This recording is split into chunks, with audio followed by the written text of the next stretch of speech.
Բարև ձեզ, Ֆակտոր TV հյուրը Հայաստանի Հանրապետության էկոնոմիկայի նախարարի տեղակալ Անուշիկ Ավետյանն է, բարև ձեզ, Տիկին Ավետյան, Եվրահանձնաժողովը արել է քաղաքական հայտարարություն Ուրսուլա ֆոն դեր Լայենի շուրթերով նախագահի, որ առաջիկայում հայկական ապրանքների համար հայաստանյան Եվրամիություն կբացի իր շուկան 80% ապրանքների մասն է խոսքը կոնկրետ ինչին է դա առնչվում ինչ ապրանքատեսակների եւ արդյոք դա ենթադրում է կատարյալ այսպես զրոյական մաքսատուրքերի անցում եւ ինչ է սատալում մեր բիզնեսին։ Այո, դուք իրավացիորեն նշեցիք, որ Հայաստան այցի ընթացքում Ուրսուլա ֆոն դեր Լայենը հայտարարեց Հայաստանին ինքնավար առևտրային միջոցների տրամադրման նախագծի մասին, որ դեռ Եվրամիությունում որոշակի հաստատման փուլերով պետք է անցնի։ Խոսքը վերաբերվում է շատ լայն ապրանքատեսակների, GSP+ համակարգում ներառված գրեթե բոլոր ապրանքներն են ներառված այս նախագծի մեջ,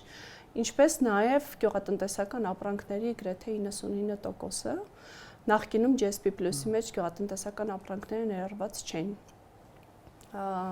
Սա ենթադրում է առանց մաքսի առևտուր Եվրամիության անդամ երկրների հետ, այսինքն տնտեսվարողները որևէ ցանկում ներառված ապրանքների արտահանման պարագայում մաքսատուրք չեն վճարելու, ինչը նշանակում է, որ մենք կարող ենք խոսել արտահանման դիվերսիֆիկացիայի նպատակին ավելի հեշտ հասնելու տարբերակի մասին, մենք կարող ենք խոսել, որ այն գումարները, որ տնտեսվարողները պետք է վճարեին մաքսատուրքի համար, կարող են այլևս օգտագործել ներդրումներ իրականացնելու համար, նոր տեխնոլոգիաներ ձեռք բերելու, ստանդարտների ավելի բարձր ստանդարտներին հասանելիություն ունենալու, կարող ենք խոսել, որ ավելի մեծ ծավալով առևտուր կկարողանան իրականացնել արդեն իսկ իրենց շուկաներում, ընտրված շուկաներում եւ առևտրատնտեսական ընդհանուր հարաբերությունները նշանակում է, որ Եվրամիության անդամ երկրների հետ կարող է ավելի ինտենսիվ տեղի ունենալ։ Դուք ո՞րն եք համարում այդ կրիտիկական բանը, որ դեպի Եվրամիություն արտահանումներ կամ Եվրամիության երկրների հետ առևտրաշրջանառությունը կգերազանցի Ռուսաստանի հետ առևտրաշրջանառությանը, հիշեցնեմ նրանց, ովքեր չգիտեն, Ռուսաստանը սահմանափակումներ մտցրել տասնյակից ավել ապրանքատեսակների նկատմամբ Հայաստանից արտահանվող։ Ես ուզում եմ նշել, որ կառավարությունը նման նպատակ չի դրել իր առջև, գերազանցելու Ռուսաստանի հետ առևտրատնտեսական հարաբերությունները Եվրամիության շուկաներով փոխարինելով, մեր առջև դրված նպատակը։ Դուք նկատի ունեք կնեք Եվրամիության շուկաներում ավելի շատ ապրանք իրացնել, քան Ռուսաստան, այդպիսի նպատակ չեք դրել։ Այո, մեր նպատակը, կառավարության նպատակը առևտրի դիվերսիֆիկացումն է, եւ դա չի նշանակում մեկ շուկան փոխարինել մեկ այլ շուկայով։ Մեր նպատակը, ինչպես գիտեք, քաղաքական մակարդակում բալանսավորված արտաքին քաղաքականություն ունենալն է եւ սա պետք է զուգահեռաբար ուղեկցվի նաեւ տնտեսական բալանսավորված քաղաքականությամբ եւ մենք այս ուղղությամբ վերջին տարիներին շարժվում ենք դեպի այս ուղղությամբ։ Ինչպես գիտեք, կառավարությունը անցյալ տարի հաստատեց արտահանման դիվերսիֆիկացիայի ռազմավարությունը եւ դրանով հստակ քայլեր են կանխորոշված գործողություններ, որ պետք է պետությունն իրականացնի հասնելով առևտրի դիվերսիֆիկացումը։ Թե տենդենսները մեր տնտեսվարողների հետ հարաբերությունները ինչպես կզարգանան, կորոշեն տնտեսվարողները, բայց միևնույն ժամանակ արժի փաստել, որ այստեղ կառավարությունը եւս ունի շատ կարևոր դերակատարություն իր քաղաքականությունների մշակման, օգնելով նաև տնտեսվարողներին կապեր հաստատելու շնորհիվ հասնել այս նպատակին, ինչպես նաև առևտրային ինքնավար գործիքակազմը, որ մենք կարողացել ենք բանակցել Եվրամիության հետ եւ քաղաքական մակարդակում արդեն անել հայտարարություն սրա մասին եւ հուսով եմ աշնան սկզբում սեպտեմբեր կամ հոկտեմբեր ամիսներին արդեն որոշում կունենանք, սրանք եւս գործիքակազմեր են, որովհետեւ մենք կարողանանք դիվերսիֆիկացնել մեր շուկաները։ Սպասել Եվրահանձնաժողովի որոշմանը Հայաստանի համար ազատ շուկայանի ռեժիմ բացելու սեպտեմբերին։ Ձևակերպումը մի փոքր այլ կարող ենք ասել, որովհետև մաքսատուրքից ազատման որոշմանը, այո, կարող ենք սպասել աշնանը, սեպտեմբեր կամ հոկտեմբեր ամիսներին, ինչպես գիտեք, այս բային արձակուրդի ժամանակահատվածն է, քաղաքական որոշումից հետո որոշակի պետք է սպասենք։ Բայց թույլ տվեք այստեղ նշել, որ մենք ստեղծված իրավիճակից հետո շատ արագ արձագանքելով ստեղծված իրավիճակին կառավարությունը որոշակի շուկաների համար մաքսատուրքից ազատում էր արդեն իսկ սահմանել տնտեսվարողներին, այսինքն փոխհատուցում ենք տրամադրում, եթե տնտեսվարողը արտահանում իրականացնում է Եվրամիության, Միացյալ Թագավորության, Իռլանդիա եւ մի շարք այլ շուկաներ։ Դա Եվրամիության աջակցությամբ ծրագիր է, թե զուտ Հայաստանի կառավարության ռեսուրսներով, կառավարության որոշմամբ եւ մինչեւ մենք կունենանք ինքնավար առևտրային միջոցների Եվրամիության որոշումը, այս պահին տնտեսվարողները կարող են օգտվել մաքսատուրքի փոխհատուցման մեր ծրագրից եւ դրանով զսպելով ծախսերը։ Հասկանալի։ Տեսեք, ծախսերից մեկն էլ լոգիստիկան է, որը թանկացնում է ապրանքի ինքնարժեքը, Վրաստանով եւ Սև ծովով է ըստ էության մեր արտահանման լոգիստիկան։ Տեսեք, ինչ եք դուք անում, որպեսզի հայկական ապրանքը գնային առումով գոնե չպարտվի Եվրոպայում։ Մենք չունենք Եվրամիության հետ ընդհանուր սահման, չէ՞, այդ պատճառով։ Մաքսատուրքերը մի խնդիր է, լոգիստիկան մի խնդիր է։ Այո։ Այստեղ երևի պետք է նշեմ կառավարության երկու ծրագիր, որ կրկին հաստատվեց վերջերս հունիս ամսվի սկզբին, մենք հասկանալով, որ դիվերսիֆիկացումը ենթադրում է լոգիստիկ հավելյալ ծախսեր, հանձնառություն վերցրեցինք, որպեսզի այդ ծախսերի որոշակի մասի փոխհատուցումը որպես կառավարություն տրամադրենք մասնավոր հատվածին, դրանով հնարավորություն տալ մասնավոր հատվածին ավելի մրցունակ գին առաջարկել Եվրամիության շուկային, ծոցի երկրներին կամ այլ շուկաներին, որը այս պահին դեպի այդ ուղղությունները որ գնում են, հա։ Ինչ ենք արել։ Այսինքն մաքսատուրքերի փոխհատուցում է հիմա տրվում եւ լոգիստիկ ծախսեր, այս լոգիստիկ ծախսեր չեն, դրանք յուրաքանչյուր միավորի համար ֆիքսված գումարների փոխհատուցում է եւ անցյալ շաբաթ կառավարության նիստի ընթացքում կառավարությունում իրականացվեց կառավարության որոշմամբ իրականացվեց շուրջ 3 միլիարդի բյուջեի վերաբաշխման ծրագիր, ինչով փոխհատուցում ենք տրամադրելու մեր մասնավոր հատվածին կատարված արտահանումների համար, այսինքն այն լոգիստիկ ծախսերը հավելյալ, որ առաջացել են տնտեսվարողների համար նոր շուկաներ մոտ գործելու համար, այս երկու ծրագրերի միջոցով տրամադրելով յուրաքանչյուր միավորի համար փոխհատուցում կամ յուրաքանչյուր լիտրի համար փոխհատուցում ֆիքսված արժեքների սահմաններում կարողանում ենք լոգիստիկ ծախսերի բեռը թեթևացնել տնտեսվարողների համար, բայց միևնույն ժամանակ բացում է հնարավորությունը, խնդրեմ ես հարցնել ձեր պատասխանը մեջ ներառեք, Թուրքիան ասաց, որ բացում է հնարավորությունը երկաթուղուց օգտվել Վրաստան, Թուրքիա, Հայաստանի քաղաքացիների համար, արդյոք դա հիմա կիրառվում է գործնականում։ Գործնականում չի կիրառվում, դրա համար տեխնիկական որոշակի գործընթացներ պետք է իրականացնենք եւ այս ուղղությամբ գործընթացներ տեղի են ունենում, բայց ուզում եմ հավելել նաեւ, որ մենք նաեւ հասկանում ենք, երբ որ թարմ պտուղ բանջարեղենի ծաղիկների մասին ենք խոսում, դրա արտահանումը հեռու շուկաներ պետք է իրականացվեն air cargo-ի միջոցով եւ այս բանին կառավարությունը մշակում է եւ քննարկում է նաեւ air cargo-ի ծախսերի փոխհատուցման նախագիծ, որը իհարկե կառավարությունում պետք է դեռ ավելի լայն շրջանակում քննարկվի եւ հաստատումը ստանա կաբինետի կողմից։ Օդային փոխադրման մասին է նախորդ տարի ծաղկի արտանումը դեպի Ռուսաստան բազմապատկվել էր եւ անգամ այնտեղ քննարկում են թե արդյոք դա հայկական ծագում ունի թե չէ, ըստ էության հիմա կարող են չէ ֆիքսել ռուսական շուկան փակ է այդ իմաստով եւ ինչ ուղիներ ունեն ծաղիկ արտահանողները, իդեպ ընդդիմադիր գործիչներից մեկը կասկածի տակ էր դրում, որ ընդհանրապես այդ ծաղիկները տեղ են հասնում եւ գնվում են ուղակի, հա, կարող եք փարատել այս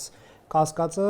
զուտ քաղաքական նպատակներով նշվում է, որ մենք Նիդերլանդներ ենթադրենք տարանք ծաղիկներ, բայց կամ Լիտվա,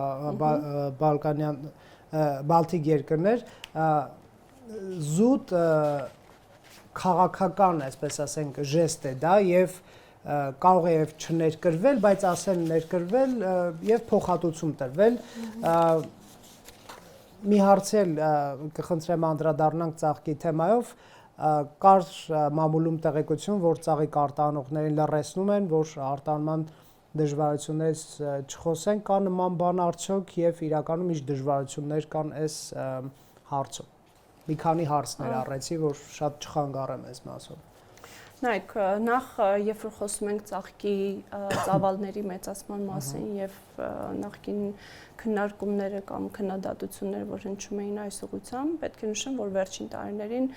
կառավարության մի շարք ծրագրերի շնորհիվ այս ոլորտում տեղի են ունեցել մեծ ծավալի ներդրումներ եւ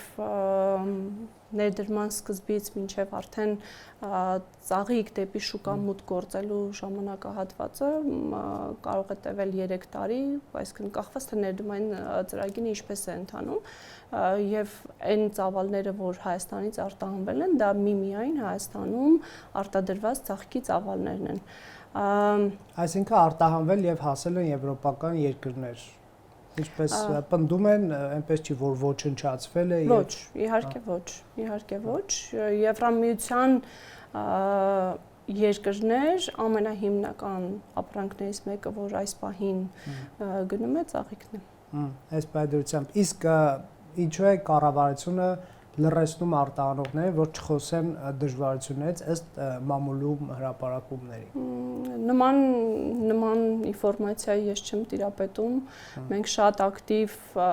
քննարկումներ ենք ունենում ամենօրյա մակարդակում մեր տնտեսվարողների հետ։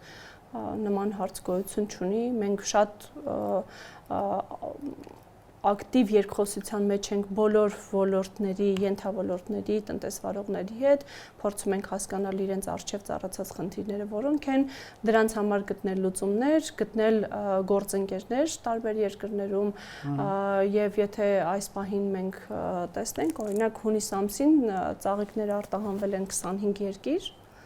միրգ արտահանվել է 15 երկիր եւ բանջարեղեն արտահանվել է 7 երկիր։ Ես կարծում եմ, որ այս տվյալները լավագույնս փարատում են այն կասկածները եւ քննադատությունները, որ հնչում են ընդդիմության կողմից։ Եվրամիության երկրներ են դրանք։ Նաեւ Եվրամիության երկրներ են, հիմնականում տենդենսը ընդհանուր արտահանման սահմանափակված ապրանքների արտահանման ուղղորդումը տեղի ունենում 3 ուղղությամբ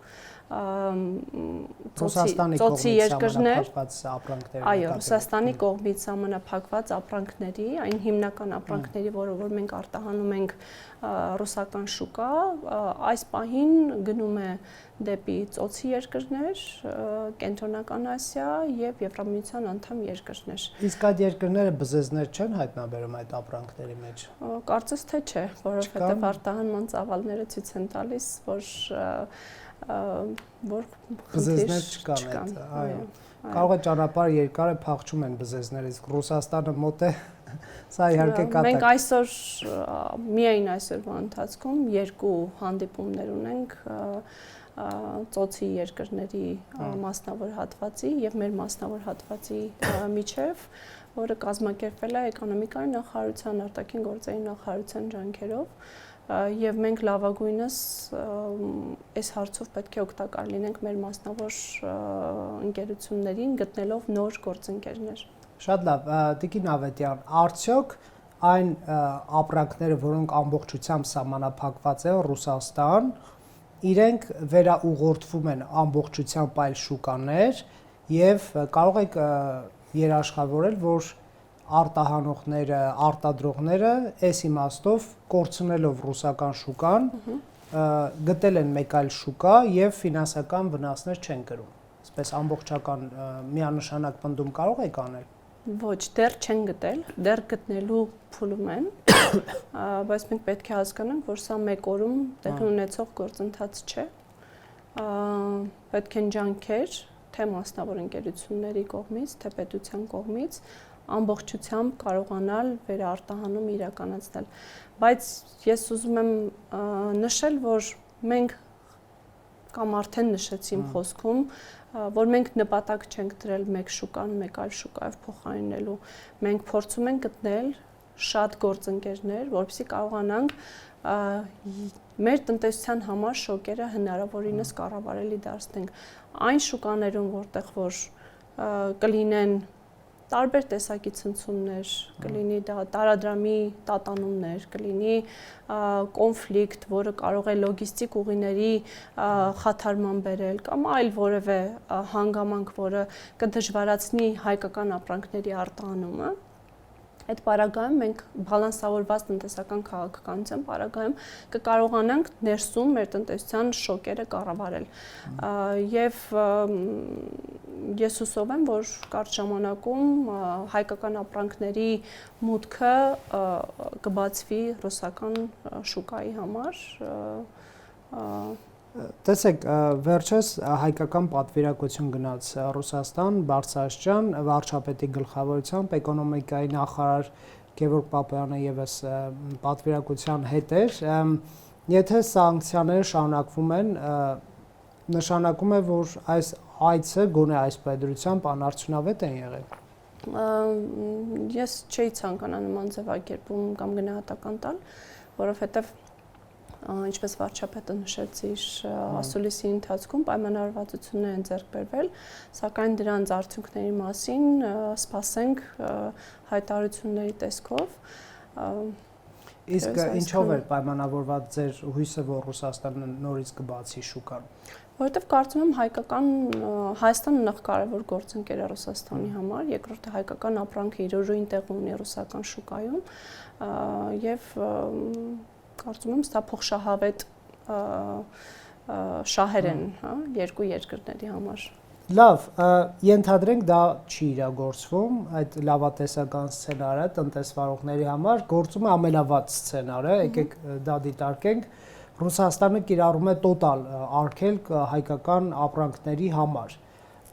Ունի արդյոք կառավարությունը հաշվարկված, թե դա հնայի քանի տոկոսը կարող է արժանալ, պլան B որն է, որ տնտեսության փլուզում չլինի։ Հաշվարկներ այո ունենք, տարբեր սցենարների հաշվարկներ։ Ամենավատ սցենարը, որ այսպես ասենք։ Այս պահին ձեռքից տակ այդ տվյալները չեմ հիշի, բայց մեր կանխատեսելիությունն ունենալու համար մենք նաև բյուջետավորելու համար մենք որոշակի հաշվարկներ ունենք, բայց հնայի քանի տոկոսը կարժենա որպես վնաս եւ տնտեսության փլուզում արդյոք։ Դե կախված է թե մենք ինչ ժամկետի մասին ենք խոսում, որ ապրանքների մասին ենք խոսում, տոտալ ամբողջ ապրանքները։ Այս պահին էկոնոմիկայի նախարարության հաշվարկները միայն սահմանափակված ապրանքների շրջանակում է, բայց տարբեր սցենարներ կան, թույլ տվեք այս պահին այս հարցին չանդրադառնալ եւ չդիտարկել, որ այս սցենարը տեղի կունենա, որովհետեւ ինչպես նշեցի, մեզ համար կարեւոր է ռուսական շուկայում նորից ներկայացվածություն ունենալ եւ տնտեսական հարաբերությունները շարունակել կառավարել, ինչպես պատժողական միջոցների դիմեն եւ դե հույս ունենանք, որ նման սցենար տեղի չի ունենա, բայց անկախ բոլոր սցենարներից լավագույն թե վատագույն կառավարության համար արտահանման դիվերսիֆիկացումը շարունակում է եւ շարունակելու է լինել առանցքային օրակարգային հարց։ Սա տնտեսական անվտանգության խնդիր է, որովհետեւ մենք պետք է տարբեր գործընկերներ ունենանք տնտեսական գործընկերության համար, բալանսավորելու նաև մեր քաղաքական հարաբերությունները։ Սրանք շատ փոխկապակցված են եւ անկախ նրանից, որ վաղը Հայաստանի համար, Հայաստանի տնտեսվարողների համար այդ սահմանափակումները դուրս կգան, միևնույնն է, մենք շարունակելու ենք ջանքեր գործադրել արտահանման դիվերսիֆիկացիումը իրականացնելու ուղղությամբ։ Եվ կարծում եմ, այս պահին մեր տնտեսվարողները, այո, մենք շարունակելու ենք, որովհետև ինչպես նշեցի, մենք արտահանման դիվերսիֆիկացիայի ռազմավարություն ենք հաստատել անցյալ տարի, ինչպես նաև ուզում եմ նշել, որ կառավարության առաջիկա ծրագրում եւս արտահանման դիվերսիֆիկացիայի ուղղությամբ կան հստակ քայլեր նախանշված եւ գործողություններ, եւ առաջիկա 5 տարիներին սա շարունակական եւ ամենօրյա կտրվածքով լինելու է կառավարության աշխատանքը։ Ուզում եմ նաև նշել, որ տնտեսվարողները այս պահին իսկապես տեսնում են պոտենցիալ իրենց ապրանքները նոր շուկաներին առաջարկելու համար։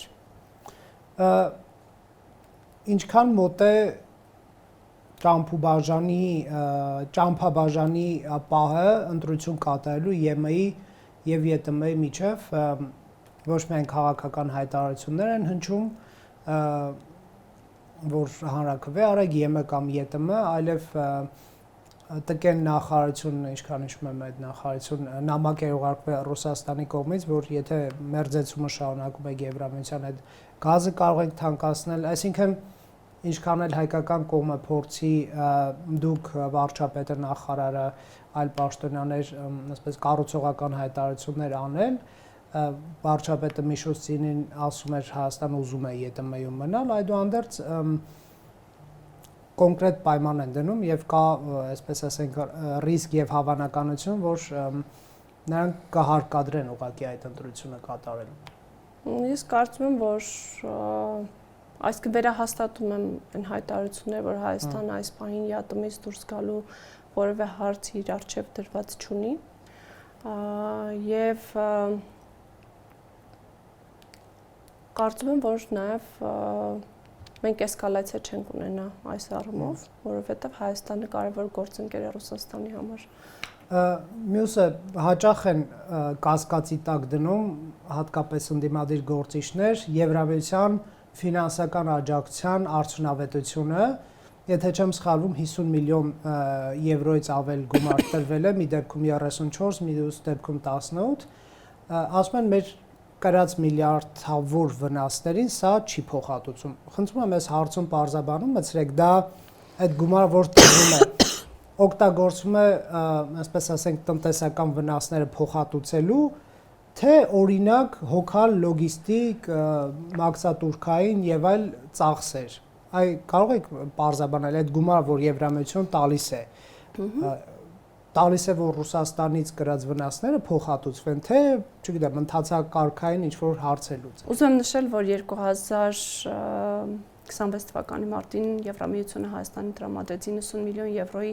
աջակցություն, որի մի մասը ուղղվելու է արտահանման դիվերսիֆիկացիայի նպատակին եւ հավելյալ ստանալու ենք, ինչպես արդեն նշեցիք, 53 միլիոն եվրոյի աջակցություն, դրանք ուղղվելու են տնտեսվարողներին այս պահին հաստատված ծրագրերի օժանդակության տրամադրմանը եւ մի շարք այլ գործողությունների, որը միտված է միայն արտահանման դիվերսիֆիկացիային։ Այսպես ասենք, սկսենք ամփոփել եւ ուզում եմ նշել, որ դրանք վարկային միջոցներ չեն, վերադարձվող գումարներ չեն եւ բեռ չեն բյուջեի վրա, այսինքն Եվրամիությունը որոշակի ռեֆորմներ իրականացնելու համար բյուջետային միջոցների տրամադրում է իրականացնել Եվրամիությունը։ Քաղաքական որոշում Եվրամիությունը կարող է կայացնել եւ ընդունել հայկական ապրանքները այն որակով, այն տեսքով, փաթեթավորմամբ, որոնք այսօր դրանք կան։ Բայց երկարաժամկետ նպատակի իրագործման համար դրանք պետք է որակյալ լինեն, մրցունակ լինեն, գինը կարելի է կառավարել լոգիստիկ մաքսատուրքային վճարների չեզոքացմամբ ինչը այս պայդրությամբ տեսնում ենք, որ արվում է, բայց եվրոպացիները կարող է չնախընտրեն ուտել այնպիսի մթերք, որը իրենց առողջական խնդիրներ է բերելու։ Մենք հայերս ցավոք սրտի այդ հարցին շատ մեծ ուշադրություն չենք դարձնում կամ սկսել ենք ուշադրություն դարձնել, բայց եթե դարձրած լինենք, նաև մեր տնտեսվարողները մեզ համար կարտադրեին եվրոպական ստանդարտների մթերք, այսինքն սա նաև կարևոր է մեզ համար, Հայաստանի քաղաքացիների համար, օրինակ եվրոպական ISO կամ այլ որակի սերտիֆիկատներ ստանալը թանկ հաճույք է փոքր մանր միջին բիզնեսի համար, այն ինչպես է նախարարությունը աջակցում տնտեսվարողներին հաղթահարելու կոնկրետ այս խնդիրը, որակի ստուգման, լիցենզիա տրամադրող անհրաժեշտ լաբորատորիաները արդյոք կան Հայաստանում կամ երբ է նախատեսվում դրանք բերել, արդյոք հայկական բիզնեսը ունի որակյալ փաթեթավորում, սերտիֆիկացում, չգիտեմ, պես ասենք, տեսք եւ այլն գրավիչ է, որ մրցունակությունը ապահովի։ Նախ նշեմ, որ կառավարությունը ունի աջակցող ծրագիր տնտեսվարողներին ստանդարտացման գործընթացում, կիսելով ստանդարտացման ֆինանսական բեռը, ինչպես նաև լաբորատոր տեստեր իրականացնելու համար աջակցություն է տրամադրում, եւս նվազեցնելով տնտեսվարողների ֆինանսական բեռը։ Դրանք Հայաստանում են լաբորատորիաները, թե դրանք միջազգային սերտիֆիկացում ստանալու համար փոխհատուցում տրամադրումն է, այսինքն եթե կազմակերպությունն ուզում է ISO ստանդարտ ստանալ կամ ուզում է Global Gap սերտիֆիկատ ստանալ, որը որ շատ կարևոր կանաչ լույս է դառնում Եվրամիության, ծոցի երկրների շուկաներում գործընկերներ գտնելու համար, կառավարությունը այս մասով տնտեսվարողներին օժանդակում է, ինչպես նաև այս բանին դիտարկում ենք, միգուցե ծավալները օժանդակության մեծացնենք, եւ մենք այս ծրագրերը կապել ենք ուղիղ արտահանման հետ, այսինքն լաբորատոր տեստերի փոխհատուցումը տրամադրում ենք եւ փորձում ենք տեսնել արդյոք արտահանում իրականացվել է թե ոչ, այսինքն փորձում ենք տնտեսվարողներին ուղղորդել դեպի նոր շուկաներ, նոր գործընկերներ գտնելու գործընթացն իրականացնելու ուղղությամբ որակյալ ապրանքներ մենք ունենք ԵՄ-ին առաջարկելու, եթե ասեմ մեր ամբողջ ապրանքների արտադրությունը համապատասխանում են եվրոպական ստանդարտներին, կսխալվեմ հաստատ, բայց մենք ունենք որոշակի հատված տնտեսվարողների, որոնք պահպանում են այս ստանդարտները եւ մենք հենց այս պրոդուկտներն ենք առաջարկում Եվրամիության կամ ծոցի երկրների, մյուսներն էլ գտնում են իրենց շուկաները, այսինքն եթե կա մի երկիր կամ մի առևտրային ցանց, որը չի պահանջում Global Gap certificate, սուտ պահանջում է ֆիտոսանիտարական ստուգումների իրականացում եւ պետության կողմից դրա հավաստում, որ այստեղ որևէ խնդիրներ չկան, աշխատում ենք այդ ուղղությամբ, այսինքն մենք պետք է հասկանանք ամեն երկրի պահանջները որոնք են եւ ըստ այդմ փորձենք տնտեսվարողներին վերապրոֆիլավորել, օգնել այս գործընթացում եւ դիվերսիֆիկացնել իրենց առևտրային գործընկերներին։ Մենք բավականին, այսինքն արդյունավետ քննարկումներ ունենք թե Եվրամիության անդամ երկրների մասնավոր հատվածի հետ, թե ծոցի երկրների, թե Կենտրոնական Ասիայի, ճիշտ է, այս պահին միգուցե ծավալները դեռ ամբողջությամբ արտացոլված չեն, որովհետև պայմանավորվածությունների փուլում են գտնում, հենց այսօր մենք ունենք դելեգացիա Օմանից, մեծ ցանցի ներկայացուցիչներ են եւ շատ հետաքրքրված են հայկական պտուղ բանջարեղենի գնմամբ, բայց սա ենթադրում եմ 1 ամիս, 2 ամիս, 3 ամիս բանակցություններ, հավաստիացում, որ այն որակը, որ իրենք ուզում են կամ այն քանակը, որ իրենք ուզում են, համապատասխանում է իրականությանը, գնային առաջարկը պետք է մասնավորի իրեր մեջ ճշգրտում կատարի եւ հանձնի պայմանագրային արդեն փուլի։ Իսկ կառավարությունը պատրաստ է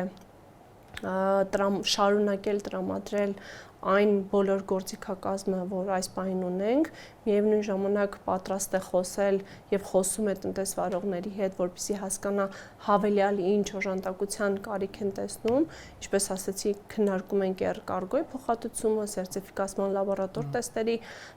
կառավարության կողմից փոխհատուցման տրամադրման ծավալների մեծացումը եւ երբ որ մենք նաեւ ունենանք արդեն իրականացնող մարմին արտահանման դիվերսիֆիկացիայի համար, ինչը այս պահին եւս քննարկման փուլում է։ Եվրամիության աջակցությամբ է, չէ՞, ստեղծվել է կառույցը։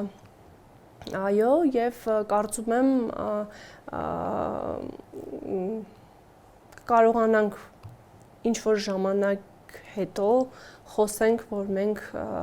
հասել ենք մեր արտահանման դիվերսիֆիկացիայի նպատակին։ Ռուսաստանի սահմանափակումների հետևանքով վնասները հաշվարկված են, ինչքան վնասենք։ Այս պահին։ Այո, հիմա նկատի ունեք, եթե շարունակվի մեկ չգիտեմ, քաղաքական ընդդիմադիր գործիչներ կադրեր են հրապարակում ենթադրաբար փչացած ապրանքների, ասելով որ տեսեք, հարաբերությունները փչացրին Ռուսաստանի հետ, ապրանքները փչացան, այսինքն տնտեսվարողների ընդհանուր ծավալ գումարային ներկայացվել է նրանց կողմից որպես վնաս, այսպես։ Չէ, նման բան տեղի չի ունեցել, բայց մենք քննարկում ենք տարբեր լուծումներ, որպեսզի տնտեսվարողները մեծ խնդիրների առջև չբախվեն։ Մենք քննարկում ենք նաև տարբերակ, որ այն ապրանքները, որ չեն կարողանա կարճաժամկետ կտրվածքում գտնել շուկաներ եւ սպառման կարիք ունեն, միգուցե մթերման եւ վերամշակման խթանիչ որևէ ծրագիր մշակենք։ Ես անկեղծ ասած չգիտեմ ինչ վիդեոներ, անկեղծ ասած չեմ հանդիպել նման վիդեոների, թե որ ապրանքներն են, բայց կարծում եմ դրանք ավելի քան մանիպուլյացիաներ են եւ հանրային տրամադրությունների վրա ազդեցություն գործելու համար են կիրառվում։ Նաև պետք է ուրախությամբ ասենք, որ այս տարի եղանակային պայմաններից ելնելով որոշակի ապրանքներ շատ ավելի քիչ ծավալով արտադրություն ունեն, օրինակ ծիրանը կրկնակի քիչ է այս տարի լինելու եւ սա նաեւ մեզ ինչ որ առումով օգնել է շոկերը ավելի հեշտ կառավարելու ուղղությամբ։ Շատ լավ, շնորհակալ եմ զրույցի համար։ Ես եմ շնորհակալ։ Factor TV-ում հյուրընկալել ենք Հայաստանի Հանրապետության էկոնոմիկայի նախարարի տեղակալ Անուշիկ Ավետյանին։